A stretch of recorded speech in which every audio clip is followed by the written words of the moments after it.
Have you ever had this experience? You meet an American. They smile and say, "How are you?" And suddenly, you start thinking, should I tell them how I really feel? Should I talk about my health? Should I explain that I didn't sleep well last night? Or should I just say, "I'm fine, thank you"? If you've ever felt confused about this question, you're not alone. Because one of the biggest misunderstandings English learners have is this. They think, "How are you?" is a question about health. But in most situations, it's not. Today, we're going to explore why. And by the end of this video, you'll understand how native speakers actually use this phrase. Let's start with a simple situation. Imagine you're walking into your office. Your coworker sees you and says, "Hey, how are you?" You answer, "Well, actually, my back hurts a little. I only slept 5 hours, and I've been stressed about work recently." Technically, your answer is correct. But socially, it feels strange. Why? Because your coworker wasn't really asking for a medical report. They were saying hello. This is the first important idea.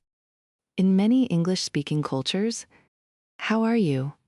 is often a greeting, not a health survey, not a psychological evaluation, just a greeting, similar to saying, "Hi," "Hello," "Good morning."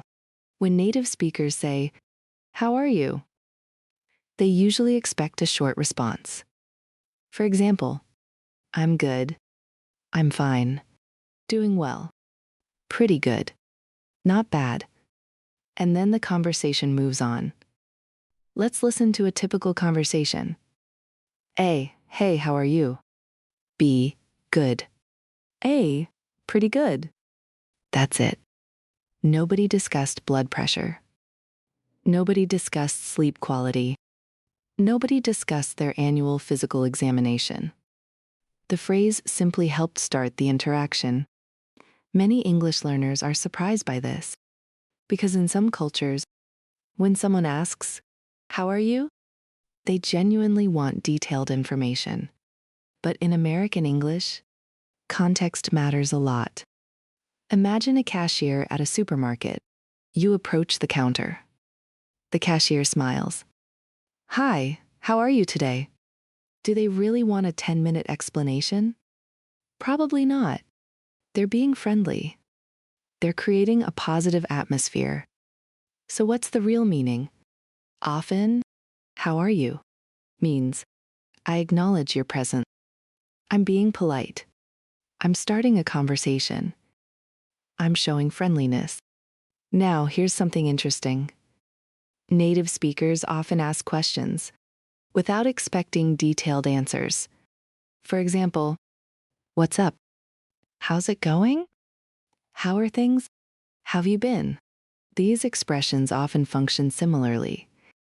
They're social tools, not information requests. Let's compare. Situation 1. Your doctor asks, "How are you feeling today?" Now, health is the topic. A detailed answer is expected. Situation 2. A colleague passes you in the hallway. "How are you?" A short answer is expected. Same words. Different purpose. Different expectations. Different social rules. This is why English learners sometimes feel confused. They're translating words, but native speakers are interpreting situations. Language isn't just vocabulary. It's social behavior. Now let's talk about common responses. Many learners are taught, "I'm fine, thank you." And you? This answer is perfectly correct. But here's something interesting. Native speakers don't always use it. In fact, many Americans say, "I'm good," much more frequently. Example, "Hey, how are you?" "I'm good. How about you?" Very common. Very natural. Very casual. Other common responses include, "Pretty good," "Doing great," "Not bad," "Can't complain," "All good." These are expressions you'll hear every day. Let's examine one. Can't complain? Literally, it means, I cannot complain. But that's not the real meaning. The real meaning is, things are okay. Life is fine. No major problems. It's another example of how English often works socially rather than literally. Now, here's an important question. When can you actually give a detailed answer? The answer is, when the relationship is closer, imagine your best friend asks, "How are you?" Now things are different. Your friend may genuinely want to know. You might say, "Honestly, I've had a rough week." Or, the phrase hasn't changed, but the relationship has, and relationships change language. This is something textbooks rarely explain. They teach vocabulary. They teach grammar. But they don't always teach social expectations. And social expectations are a huge part of fluency. Think about it. A fluent speaker doesn't just know words. A fluent speaker knows when to say them, how much to say, and what the other person expects. Let's do a quick exercise. Someone at the coffee shop says, "Hi, how are you?" Which answer sounds more natural? A, my cholesterol levels improved this month. B, pretty good, thanks. Of course, the answer is B. Not because A is grammatically wrong, but because it doesn't fit the situation. Now, let's look at another expression. How's it going? Many learners think this means, how is your life progressing? But usually, it's just another casual greeting. Example, hey, how's it going? Good. Pretty good. Not bad. Again, short and simple. The same thing happens with, what's up? Many beginners panic. They think, what exactly is up? What should I describe? But often, a simple answer works. Not much. Nothing much. Just working. That's enough. The deeper lesson here is fascinating.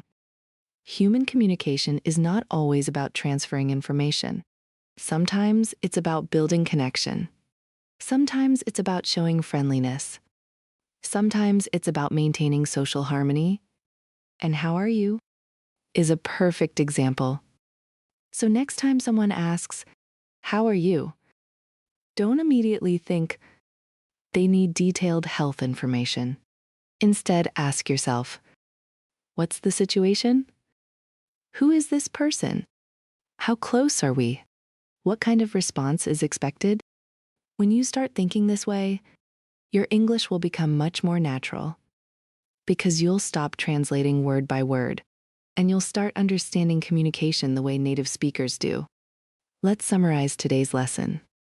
First, how are you is often a greeting, not a question about health. Second, short responses are usually expected. I'm good. Pretty good. Not bad. Third, context matters. A doctor, a cashier, a coworker, and a close friend may all ask the same question, but expect different answers. And finally, fluency is not just knowing vocabulary. Fluency is understanding people. And once you understand that, many confusing English expressions suddenly make sense. So here's a question for you. The next time someone says, how are you? What would you answer? Leave your response in the comments. And if you've ever misunderstood this expression, you're definitely not alone. Thanks for watching, and I'll see you in the next lesson.